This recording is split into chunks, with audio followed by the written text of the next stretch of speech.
Last video में हमने देखा था कि कैसे low, average and high mass stars अपने अपने मेन सीक्वेंस स्टेज में रहते हैं। आज की वीडियो में हम आगे के स्टेजेस देखेंगे।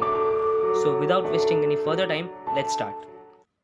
अभी लो मास स्टार ब्लैक ड्वार्फ स्टेज तक ही जाता है एंड इसके बाद हीट या लाइट एमिट ही नहीं करता एंड ये ब्लैक ड्वार्फ स्पेस के कोल्ड टेम्परेचर में ऐसे ही रह जाता है। एवरेज मास स्टार की बात की जाए तो वो मोस्टली रेड जायंट स्टेज पे ही रुक जाते हैं या फिर उसके साथ कुछ भी हो सकता है। It's not fix. एंड अभी बचा हमारे पास सिर्फ हाई मास स्टार जिसके ऊपर हम बात कर सकते हैं। सो लास्ट वीडियो में ही हमने देखा था कि कैसे एक रेड सुपर जायंट एक्सप्लोड होकर एक सुपरनोवा बन जाता है, but it's not the end for it. Supernova के बाद भी उसके लाइफ का एंड नहीं होता। उसके बाद वो या तो एक न्यूट्रॉन स्टार बनेगा या तो एक ब्लैक होल बनेगा। So first let's talk about a neutron star.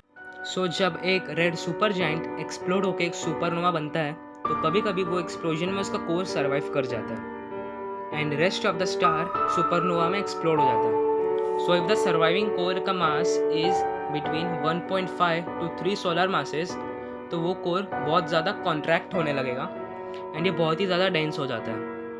And neutron star का रेडियस भी बहुत ही ज़्यादा कम होता है। मतलब आप इसे ऐसे समझ सकते हो कि आप जिस सिटी में रहते हो उससे थोड़ा ज़्यादा ही बड़ा होगा इसका रेडियस एंड उतने कम रेडियस में इतना ज़्यादा मास, ड्यू टू विच ये बहुत ही ज़्यादा डेंस होता है। And according to some theories, अगर एक spoon full of neutron star ले तो वो कम से कम 10 मिलियन टन्स का होगा। So now let's talk about a black whole.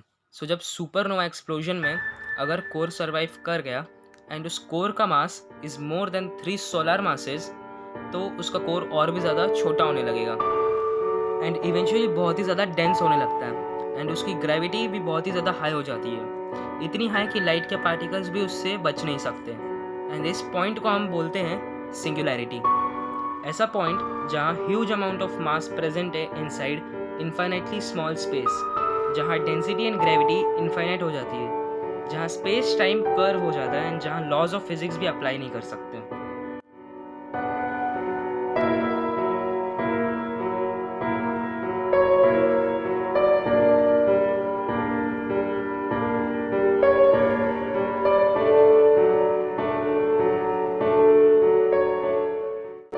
And इसे हम एक ब्लैक होल कहते हैं। ऐसी चीज़ जिससे लाइट नहीं बच सकती तो हम क्या ही बचेंगे। एंड इवेंट होराइजन के बारे में भी बात कर ही लेते हैं। इवेंट होराइजन एक ऐसा बाउंड्री है ब्लैक होल का कि अगर लाइट वहाँ तक पहुँचा तो नहीं बच सकता, बट अगर इवेंट होराइजन के बाहर है तो वो बच सकता है। अभी आप पूछोगे कि ये ब्लैक होल्स होते कहाँ हैं, तो ब्लैक होल्स मोस्टली किसी न किसी गैलेक्सी के सेंटर में होते हैं। फॉर एग्जाम्पल हमारे मिल्की वे के सेंटर में एक सुपर मैसिव ब्लैक होल है जिसका नाम है सैगिटेरियस ए, जिसका मास है 4 million times the mass of sun and उसका डायमीटर है 30 times the sun's width. So ये थी स्टार के लाइफ की complete journey from its birth to its death. And I hope कि आपको ये तीनों पार्ट्स पसंद आए होंगे।